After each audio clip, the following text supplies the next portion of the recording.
اصلا فکر نمی‌کردم معمار بشم. حالا بهتون میگم اینکه چقدر تاثیر داشته رو مطمئناً بدون تاثیر نیست، چون که توی محیط کار کردن بعد باشون رفتن سر ساختمون از بچگی. یعنی من یادم اینجا رو که بابا میساختن من باشون میمدم اینجا تو حیاط اینجا بازی میکردم، بعد کارگر داشتن اینجا کار میکردم، مثلا منم تو حیاط قدم میزدم برای خودم. برای من یه بار پدر به عنوان یک پدر معنی داره، یکی پدر به عنوان معماری که در واقع منم ادامه راهش رو رفتم و این دوتا خب خیلی جاها تو هم رفته. عشقش مدل عشق سختگیرانه است. حالا با ما عشقش بیشتر بود، سختگیریش کمتر بود. بهترین هایی که تو اینا بود تونستیم مثلا بگیم مهندس کاشف و مهندس حشمتی و مهندس علی آبادی دیگه بهتر از این نمیشد پیدا کرد دیگه، همینا بودن. ببینید دوره‌ای که آقای مهندس علی آبادی کارشون رو توی شیراز شروع کردن، من حالا برمیگردم به مثلا 3-4 دهه قبل یا یک کمی بیشتر، کسی اصلا معمار رو نمیشناخت توی شیراز، اصلا معماری تعریف نشده بود، یا مثلا حتی تو حوزه‌های تخصصی فاصله بین معمار و سیویل شناخته نشده بود. پشت دریچه و از در دیوار بالا میرفتن که نتیجه کار رو ببینن. عاشق بودن. ما هم عاشق بودیم. ما هم عاشق بودیم. دوره تحصیلاتم مثلا نه دوره ابتدایی تا 5 مدرسه زینت بودیم، مدرسه مذهبی بود و بچه ها رو میخوابوندن روی یه نیمکتی های مهندس حشمتی. یادتونی که ما با مهندس حشمتی تو هم مدرسه بودیم، چلاق میزدن، چوب انار میزدن پشتشون. من انسان خوب نبود اصلا، یه چیزی نمیتونم بگم. ثلث سوم باید بود نمره 13 میوردم تا بتونم جبران 11.5 و 11 مال ثلث اول دوم بکنم تا بتونم برم مدرسه شاهپور. جلوی نمیتونستم مدرسه شاهپور مدرسه خیلی خوبی بود. سر کلاس دعوت الحق بود، رفتیم نشستیم توی راهروی بود و صندلی گذاشته بودن و ما هم 2-3 تا از این چیزای انشا رو حقیقتش گذاشته بودیم توی بغلمون تو جیبمون که اگر دست و بالمون بس شد یه چیزی تقلب کنیم. این بد بود. رفتیم اونجا و 2 تا موضوع داده بودم. خلاصه من موضوع رو انتخاب کردم، موضوع صحنه که نشستم میخوام بنویسم، یه مچ تقلب تو جیبمه، میخوام از اونها در بیارم، نمیتونم، جرأتشو نمیکنم. حمیدی مدیر مدرسه بود، خیلی جذبه داشت، میمد از کنار من رد میشد، میگفتم الان آقای حمیدی از کنار من رد شده، من دلم ریخت پایین که نکنه بیاد یقه منو بگیره. از اون آقای دعوت الحق معلم شام بود، میمد قدم که میزد من میترسون. نوشتم که حال هوای دلم و تو اون صحنه نوشتم، یه صفحه شد. منی که نمیتونستم چیزی بنویسم. بعدش هیچ دیگه تحویل دادیم اومدیم و یه نمرات که خواستم بدن، ای گفت تو دی علی آبادی خواسته تقلب کنه، نمیدن صفرش بدی. دعوت الحق میبره تو کمیسیون چیز حمیدی اینا با کرام ترخان، آقا همه تصمیم میگیرن هم نمره‌ای که خواسته بهش بده. میگفتن باید بیشتر بدی، ولی من 13.5 میخواستم که ضرب در 2 بشه، با او 2 تا جمع بشه 12. نوشته بودم من طالب نمره 13.5 هستم، میخوای بدی بده. واقعیتش خاطرات من حتی بچگی هم یه جوری کاریه. یعنی مثلا من یادمه واقعا خاطراتی که دارم، مثلا اولیش اینه که بابا رفتم ماموریت، بعد تو را تصادف کرده بودن. بعد چیزی که من یادمه صحنه‌ای که مثلا بعد از تصادف مثلا با برام کارت مثلا آوردن. یا مثلا خاطرات دیگه که دارم، باز مثلا شبایی که تا دیر وقت کار می‌کردم، مثلا ما تو خونه تنها بودیم، فکر می‌کنم از 22 سالگی باشون کار کردم. تمام خاطرات حرفه‌ایه، خیلی اونا دیگه اینقدر برام بولد نیست که حرفه‌ای یا بولده. یه موردی که خیلی برام مطرحه در مورد ایشون این پرفکشنیسم بودنشونه. یه جمله بچه‌ها دانشکده دارن، طرح نو در انداز. اصلا این جمله مال باباست و ایدهشون این بود که برای رسیدن به یه نتیجه خوب معماری باید راه‌های مختلفی رو دنبال کرد، به یه راه نباید بسنده کرد. آقای مهندس علی‌آبادی به واسطه اون اعتقادی که به رشته خودشون داشتن و در واقع همه کسانی که هم دوره ایشون بودن واقعا تلاش زائدالوصفی کردن که توی این 3-4 دهه امروز معماری مثلا توی شهرستان ها توی شیراز این جایگاه رو داره. اگر بخوایم برگردیم 4 دهه عقب‌تر، شاید اگر میگفتیم من معمارم هیچ کس فکر نمی‌کرد شما مهندس هستی. ببینید دوره‌ای که آقای مهندس علی‌آبادی کارشون رو توی شیراز شروع کردن، من حالا برمیگردم به مثلا 3-4 دهه قبل یا یک کمی بیشتر، کسی اصلا معمار رو نمیشناخت توی شیراز، اصلا معماری تعریف نشده بود، یا مثلا حتی تو حوزه‌های تخصصی فاصله بین معمار و سیویل شناخته نشده بود. فکر کنم باید یعنی برای من یه بار پدر به عنوان یک پدر معنی داره، یکی پدر به عنوان معماری که در واقع منم ادامه راهش رو رفتم و این دوتا خب خیلی جاها تو هم رفته. اون بخش معماریش حالا میتونیم بعداً صحبت کنیم، ولی بخشی که به عنوان پدری که حالا تونسته بود یک فضایی حالا درست کنه که این خونه بود، به نظرم قسمت شاید خیلی بولد خاطرات من تو این خونه اتفاق افتاده و فضاهایی که وجود داشته و این خب برای من خب جذاب بوده. فکر کنم اولین آموخته هام از معماری و حتی شاید طرح‌هایی که می‌کشیدم هم یه جورایی انگار از اینجا داشتم الهام می‌گرفتم. این یک تاثیرگذاری اولیه بوده که جالب بوده و خب یادمه من و آریان حتی ما کلی خاطره تو این خونه داریم به واسطه شاید حالا مدلی که طراحی کرده. اتفاقا اختلاف سطوحی که این خونه داره خیلی بامزه است، یعنی از همون بچگی هم برای ما بامزه بود.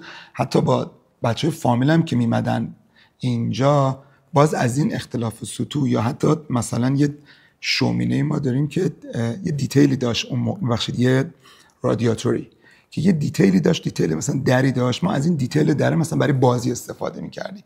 چیزای این مدلی مثلا خیلی داشت این خونه برای کنجکاوی و رفتن مثلا پیدا کردن.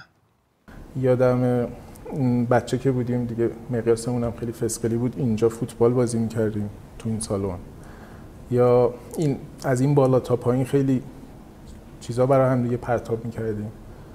من خودم خیلی دوست داشتم از اون بالا یه بار بپرم پایین و هیچ وقت هم جرئت نکردم. یه مبل این زیر بود که دوست داشتم بپرم روش ولی نشد. یادمه تو این تراس شبا می‌خوابیدیم، ستاره ها رو نگاه می‌کردیم و همش هم به واسطه حالا شاید مدلی که این ارتباط فضایی خونه بود یه ذره جذاب ترش می‌کرد تا یک خونه‌ای که یه ذره معمولی تر بود. حالا من اولین باری که تو این خونه اومدم با جمعی از دوستان بودیم اینجا خدمت آقای مهندس علی‌آبادی، مهمونشون بودیم. یادش بخیر آقای مهندس سامی تشریف داشتن، آقای مهندس بنا، مهندس کاشف، سایر دوستان. واقعا وقتی اومدم توی خونه با آقای مهندس گفتم که آقای مهندس از دم در پیداست این خونه معمارساز. بازیایی که مثلا بابا با ما میکرد مثلا اینجوری بود که حالا بچه‌ها که آرش رفتن سمت معماری، مدلی بود که انگار مثلا مغز ما رو ببره توی یا عادت بده یا آموزش بده برای این کار. مثلا تمرینای چی بود؟ ترکیب مثلث و مربع و دایره رو مثلا به ما میداد. یه بازی که میکردیم مثلا پوکر 2 نقطه‌ای خودش میگفت اسمشه. 2 تا نقطه میذاشتیم، 2 تا نقطه خودش روی کاغذ میکشید، بعد میگفت مثلا فاصله اینا رو باید حدس بزنی. مثلا 10 سانت، 12 سانت، هر چیزی. یه بار من یادمه همجوری مثلا داشتم کار خودم میکردم، صدام زد گفت که بیا. چی شده؟ چیکار کردم؟ یه کاغذ بهم داد گفت اینو تا کن. بعدم کاغذ رو اینجوری تا کردم بهش گفت اینجوری تا نمیکنم. گفت مثلا آدمی که منظمه نمیدونم دقیق باید باشه، فلان باشه، و لبه تا لبه باشه، نمیدونم اندازش اینجوری باشه. خلاصه تا کردن همه چیزو مثلا میگفت شما باید اصولی و منطق و این چیزا باشه. بر اساس اینا بره جلو. مدل کتابایی که میخوند خیلی رومون تاثیر داشت، فیلمایی که دوست داشت، توی اصلا شکل گرفتن طرز فکر ما خیلی خب مثل همه هر پدری خیلی تاثیر داشت دیگه و علایقمون. آره یادم من اولین تجربه است از موزیک کلاسیک و از این نوار کاستایی که داشتیم، یعنی اولین تجربهمون بود. اصلا بعدش به پیانو یا موسیقی کلاسیک که علاقه‌مند شدم بیسشون بود که تا یه بازه زمانی هم یادم علاقه نداشتم، فکر کنم تا سال دوم سوم دانشگاه علاقه‌ای به معماری هم خیلی نداشتم، حتی می‌خواستم شیفت کنم روی موزیک که حالا به هر دلیلی نشد. برای همین یه سری تاثیرات سایدی داشته غیر از معماری که خوب معماریش هم بولتر بوده، اینا جالبه. بعدش به نظرم دیگه حالا تاثیراتی که حالا به واسطه کار خودش رو توی شهر و اینا گذاشته که حالا اونا شاید الان خیلی موضوع صحبت نباشه. به هر حال اون نسل یه ذره نسل سنتی بودن، یعنی اون میزانی که به نظرم تو معماری آوانگارد بود شاید در پدر بودن مثلا سنتی بود که البته چیز بدی هم نبود. به نظرم همه اون نسل اینجوری بودن و الان هم خیلی اینجوری هستن. و جالب اینه که من و داداش بزرگم رفتیم معماری و به تاثیر حالا پدر من یادمه نگاه میکردم و این بالا آتلیه‌اش بود و خیلی کارا رو به هر حال به تاثیر از اون انجام میدادم تا یه بازه زمانی. بامزه بود که سوم دبیرستان که میخواستم یه کنکور آزمایشی میتونستیم بدیم دیگه، بعد اومدم مثلا معماری آزاد شیراز رو بزنم، گفت نه نکنی هم چی کاری آره میگفت آینده نداره و این کار نکن. حتی امتحانی هم مثلا جالب بود که گفت این کار نکن، ولی مدلش مثلا من فکر میکنم حدسم اینجوری دیگه، قطعا شما دانشجوش بودید بهتر میدید، یه عشق سخت، یعنی عشقش مدل عشق سختگیرانه است. حالا با ما عشقش بیشتر بود، سختگیریش کمتر بود. و خب این یه کمی به نظرم توی این که حالا آرش پشتکارش خیلی از ما بیشتره، آرا باز همینطور، پشتکاره رو مثلا ما اینجوری شاید یاد گرفتیم یا تومون تقویت شد به خاطر مدل رفتارش. اصلا فکر نمی‌کردم معمار بشم. حالا بهتون میگم اون موقع من سشوتی اومد تهران، موقعی که من دیپلم گرفتم من سشوتی اومد تهران اینو کنکور بیدیم. ما اصلا بچه شهرستانی کنکور سخته، رفتیم خلاصه کنکور تو 40,000 تا جمعیت دادیم، دوتامون رد شدیم. سال اول 41 بیژن یکی از آشناهامون بود دانشگاه تهران قبول شده بود، سال 2 بود، سال 2 ریاضی بود. یه روز ما رو برد تو دانشگاه تهران، گفت هنرهای زیباست. آقا ما با رفتیم عاشق شدیم. عاشق شدم بعد از عید سال 41 گفتم من باید برم دانشگاه، ولی دیگه کنکور دادیم و 50,000 شرکت کردن، 5,000 تا قبول شدن، یعنی 10%. بعد اومدم دانشگاه چیز امتحان دادم، هنرهای زیبا.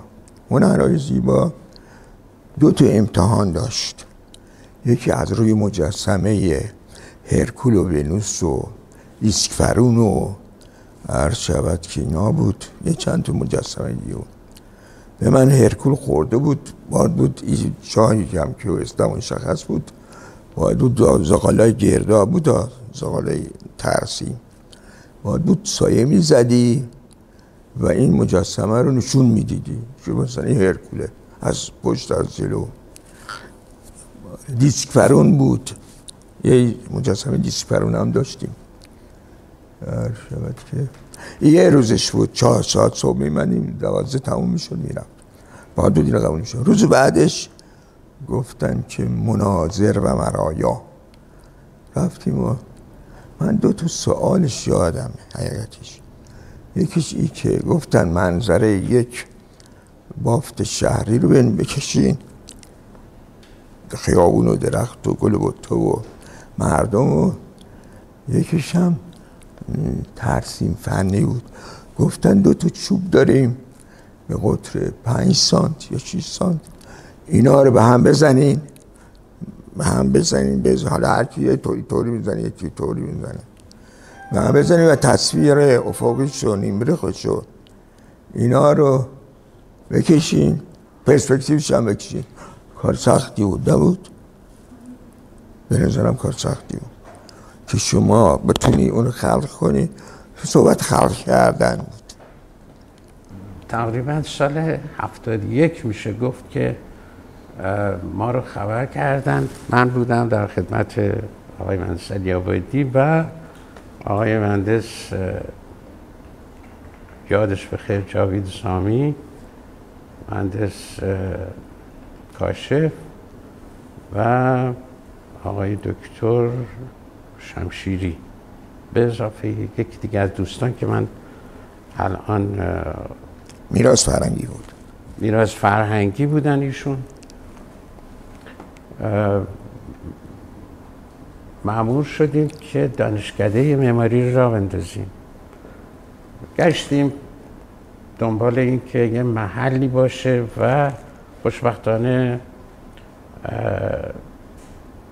توی بافت قدیم خونه‌ای بود مال حاج ممتازی که به آقای امتیاز هم رسیده بود و آقای علیرضا امتیاز که اولین دوره دانشکده بودن، ایشون هم پدرش با سخاوت اون محل رو به دانشکده واگذار کرد و دانشکده شروع شد.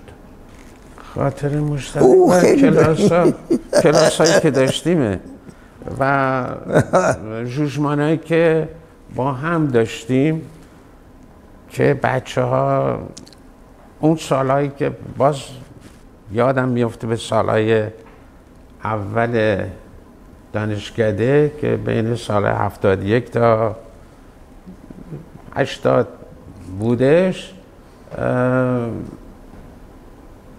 پشت دریچه و از در دیوار بالا میرفتن که نتیجه کار رو ببینن. سال 71 72 که حالا راهنمایی بودم، دبیرستان بودم، بابا دانشگاه تدریس میکردن به این بچهای ورودی 71 علی امتیاز اینا. بعد یادمه که جوجمان که میشد، کارا که بود، کارا کف این سالن بود. یه بار من اومدم خونه، تمام کار بچهای دانشکده، ماکت و همه چی کف این سالن چیده شده بود، مبلا کنار بود، کارا کف دانشگاه و اینجا جوجمان میشد که داشتن تک تک میرفتن سر کارا نگاه میکردن کف زمین و نمره میدادن. مثلا این الان قشنگ تو ذهن من اون صحنه هست که چطوری بین این کارا بابا حرکت میکردن. این پرفکشنیست بودنه تو محیط کار یه جور دیگه ای بود. یعنی اون بود 15 سال پیش که مثلا ما توی منصب مشاور کار میکردیم، اون موقع مثلا فاز 2 خیلی نبود، بعد کسی هم فاز 2 نمیکرد، فوقش سری از مهندسان حالا یکم با تجربه فاز 2 رو دسته میکشیدن، حالا یا انقدر مثل منصب مشاور حرفه‌ای فاز 2 نمیکشیدن، یا وقتی که برای نقشان میذاشتن بابا خیلی زیاد بود، یعنی انقدر این پروسه رفت و برگشتی و تکرار ادامه پیدا میکرد که واقعا بعضی موقع خودمونم خسته میشدیم. من یادمه کامی شیرازی یه بار وسط این کار کردن ول کرد رفت، انقدر فشار بهش اومد این توی حل مسئله و بابا داشتن پوش میکردن که یه کار دیگه کن، اصلا ول کرد رفت از دفتر بیرون. یه نفر دیگه که باز رفت بیرون حمید اولیایی بود، اونم یه جا وسط کار کردن انقدر درگیر اینا بود، فکر کنم دفعه دکوراژ شد رفت بیرون از دفتر. البته خب همشون برگشتن، ولی بحث اینه که این فشاری که میمد که برسه به بهترین نتیجه همیشه بوده، چه توی محیط تدریس من یادمه، چه توی محیط کار و حتی توی محیط خونه. یعنی توی محیط خونه اما این در قضیه بود که این کاری که داری میکنی، حتی همین نهاری که داری میخوری، حتی همین نمیدونم فوتبالی که داری بازی میکنی، اینم باید به بهترین نحو انجام بدی. خب حالا دیگه تاثیراتش چی بوده و اینا که بماند، با توجه با وجود همه اینا به نظرم، با توجه همه سختگیری‌ها، با توجه همه این حساسیت‌ها، به نظر من خارج از حیطه کاری خیلی خیلی شخصیت مهربونی دارن بابا، خیلی زیاد. برای من حالا تو بخش معماریش به عنوان حالا کسی که توی سالهای تقریبا 1960 تا 70 فکر کنم اگر اشتباه نکنم در دانشگاه تهران بوده، دورهایی که به هر حال متأثر از بازار بوده دانشگاه تهران، زمانی که شاید توی بقیه دنیا یه ذره یک استپ جلوتر بودن و یه ذره باهوشی‌تر داشتن، فکر می‌کردم همیشه هم یه ذره ما عقب بودیم و بعدش هم فکر کنم این نسل یه تأثیری روی شیراز گذاشتن حداقل، و تا یه سالی من یادم نمیاد که می اومدم و میرفتم، حداقل زمانی که یه ذره معمارتر شده بودم، هیچ ساختمون کلاسیکی به معنای اون کلاسیکی که توی شاید تهران بود نبود و به نظر می اومد که اینها و نسلشون تونسته بودن یک اتمسفری رو درست کنن برای معماری شهر که قابل ارزش بود و هنوزم تا حدی این اتمسفر وجود داره توی تهران. توی شهرهای دیگه خیلی کمتر این دیده شده و این خب به نظرم جالب، یعنی قابل تحسینه و بعد هم کسایی که اومدن اینا ادامه دادن بعد به نوعی دانش آموخته های حالا اون نسل بودن، اونا به نظرم این اتفاق رو توی حالا زندگی شخصیش اومدیم توی اجتماع این اتفاق رو داشتن به نظرم، نه پدر بلکه تمام هم نسلانی که الان وجود دارن و حالا اونایی که نبودن. من خودم یه تحریر دادم مال ساختمان جیپ تو خیابون سعدی، فکر نمی‌کنم کسی دیده رفته باشه. اون تو خیابون زن میگه تا یه جای دیگه خیلی چشم نواز بود. نمیدونم دیدین انتهای خیابون سعدی دست راست ساختمان جیپ یه پاساژ، یه پله بخوره میره پایین، یه پله میخوره میره بالا. این ساله بعد از جنگ ساخته شده. فقط تنها مسئله هم که اون موقع داشتیم سنگ بود و آجر، هیچ دیگه نداشتیم، ولی فرم زاویه‌اش کمی کج بود، از این چیزا دادم پس پیشی دادم. بعد نشد فکر میکنم نه اونجا بودی کسی نمیبینتش. استخر بود، استخر کوثر بود. رفتم اصفهان، رفتم تهران استخراج دیدم، رفتم استخر آریامهر دیدم من باید اینی تو هوا نگه دارم استخر، چون زمین کوچیک بود و تأسیسات و پمپاژ اینا باید یه جا میشد. حالا مثلا دانشگاه درست کرده تأسیساتش جای دیگه است، پمپ میکنه زیر استخر. من این استخر زیرش خالی، اصلا اون تهش که گوده میشه رو زمینه، یعنی زیرش آزاد تمام اون وسایل مکانیکیشه یا جمع کنه عوض بشه. حتی یه چالای عمودی کنار خیابون گذاشتم که با جعر ثقیل میخوان یه دستگاه رو بردارن ببرن. با مطالعه که رفتم جلو متوجه میشیم. شهر رو که میبینم پروژه های خوبی نمیبینم اجرا شده باشه، یکی دو تا ممکنه باشه، ولی کلا ما چیزی نداریم که قابل عرضه باشه. ندیدم، نمیتونم بگم خروجیاش خوب نبودن، خیلی هاشون هم الان شارپن، ولی ببینین معماری تا آدم چی ببینه؟ یه ساختمون میبینه، یه اسکلتی ببینی توش هم یه سری فضاهایی. الان معماری این شده یه نمای خوشگلی هم بدن، نمایی که اکثرا هم زشت میشه به نظر من با این نمای‌ها که تو بیرون و نمیدونم چیزی. صداقت توی نه داخلش هست نه بیرونش، بیشتر من به نظرم میاد دکوره.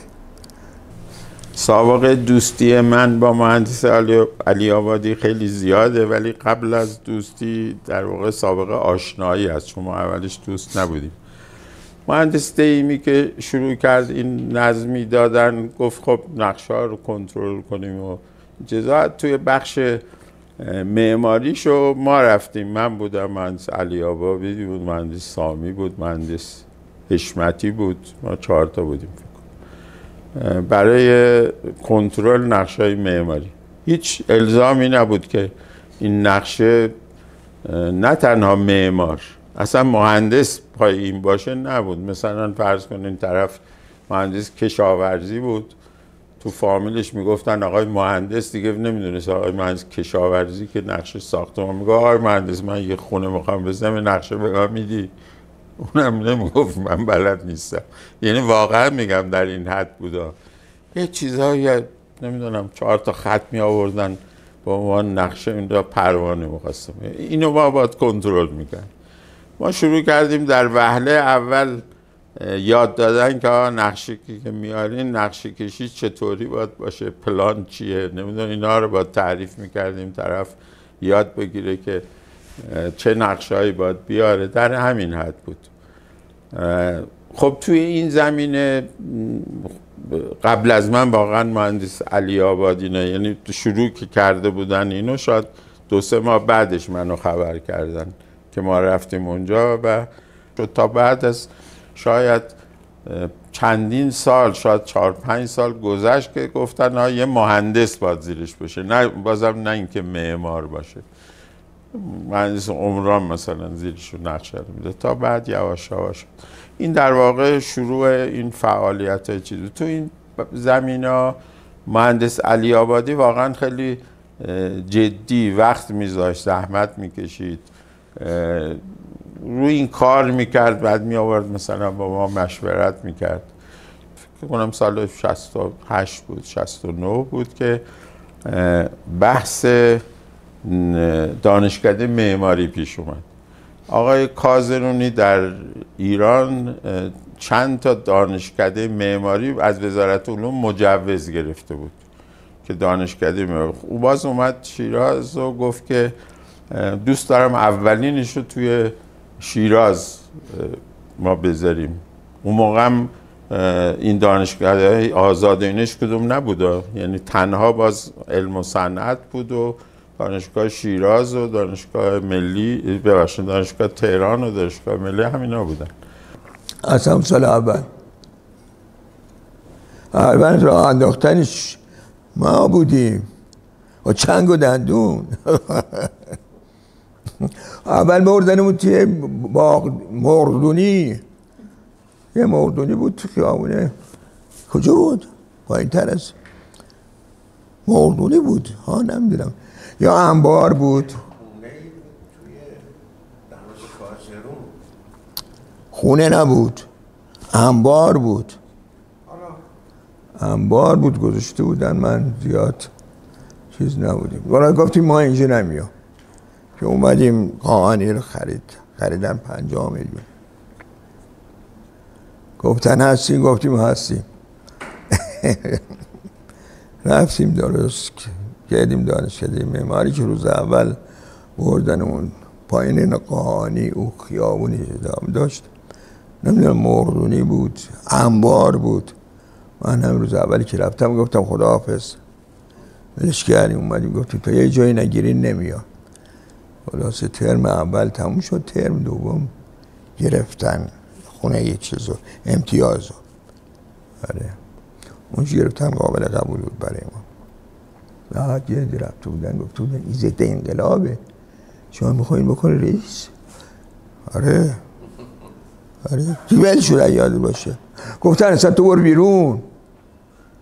آره کردن اون بیرون. بعد از 2 هفته 3 هفته نمیدونم چی شد اومدن دنبالم، یادم نیست ساله، دوباره اومدیم درس دادن. خیلی جالب بود. من نمیدونم چطور شد من ضد انقلاب شده بودم. آره توی همین فاصله ما توی این بخش باز مهندس علی آبادی خیلی زحمت میکشید واقعا.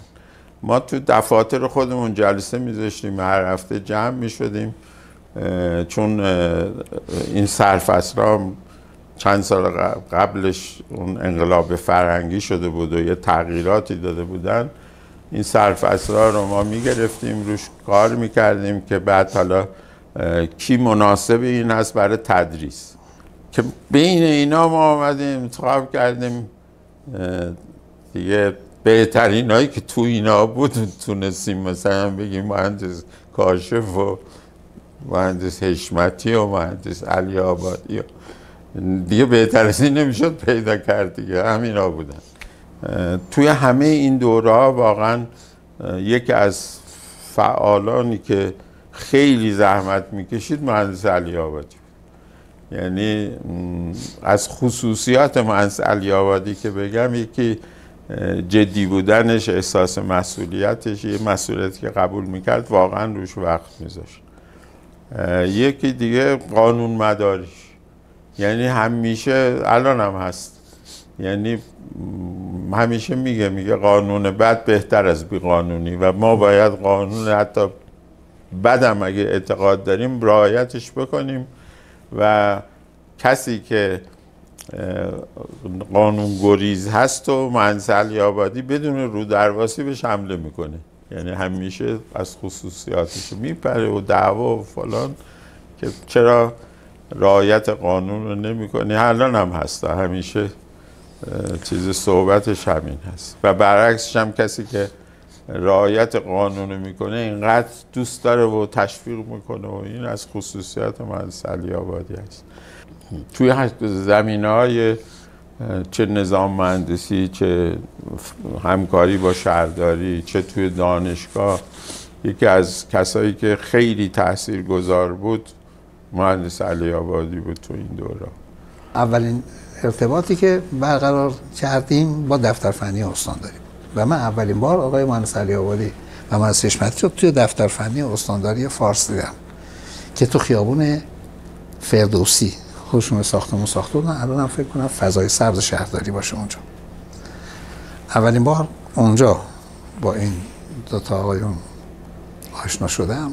همون سال 77 که من بیمارستان کارم تموم شد و اومدم شیراز، دیگه هم دانشکده معماری خیابان قاآنی اونجا از من دعوت کردن، رفتم برای تدریس و این چیزا.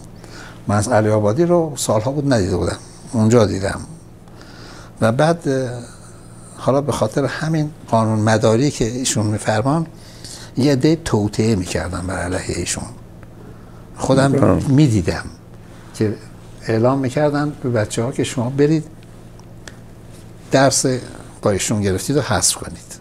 یعنی میخواستم به نوعی ایشون از دانشگاه معماری بگذارن کنار و بعض بچه ها هماهنگی میکردن، همکاری میکردن متاسفانه، در حالی که همون سختگیری‌های ایشون باعث میشد. چون من تا اونجا که خبر دارم اون سالا نبودم، سال اول، ولی آقای مهندس بهتر میدونن، حتی روپوش بچه‌ها رو مجبور کردن روپوش بپوشن، روپوش سفید.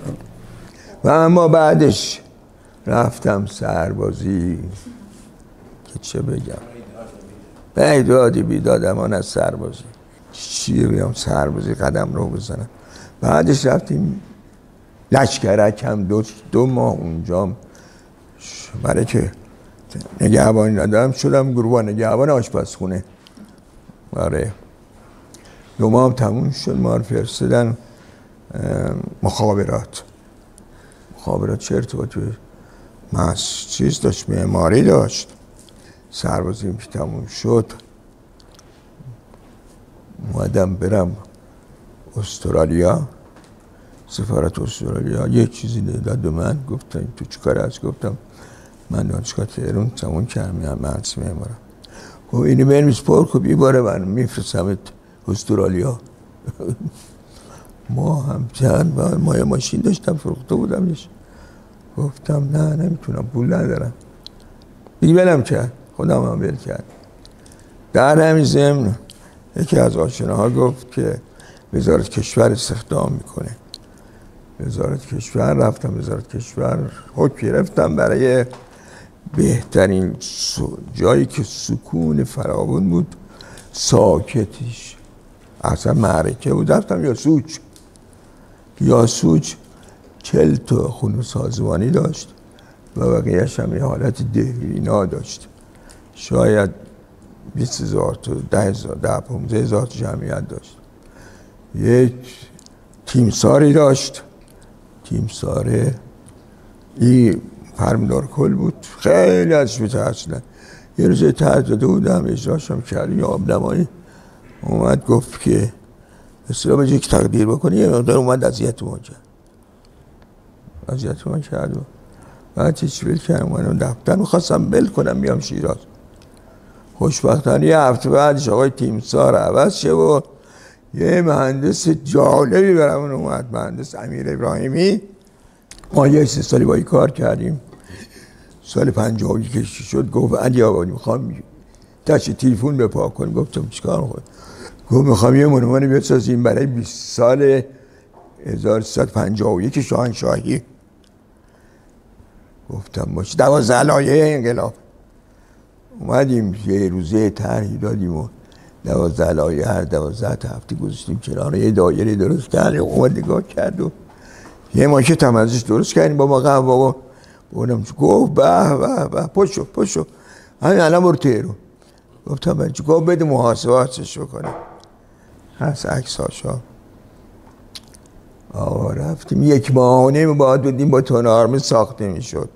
1 ماه و نیم از روز اولی که ما تو دشته یه تپه بود گفتیم لودر بیاد تمومش کنه. من و مهندس مربجه خیلی کمک کردن با چند تا از کارمندای فنی و عرض شود که 12 تا 16 تا آرماتورپیچ، 16 تا کارگر ساده، 16 تا بتون ریز، چون کاری نداشتیم غیر از این. غالبا نجارم بود و اومدیم سمت درست کردیم و حال بندی کردن بتون ریختن و در عرض 1 ماه و نیم چیز گفت که برو بالا چیز رو سطل آخر بریز. خب وقتم 32 سالم بود. خلاصه این میخواست هویدا رو دعوت کنه که ترفیع بشه، به وزیر بشه. متوجه میشی؟ خیلی زرنگ بود.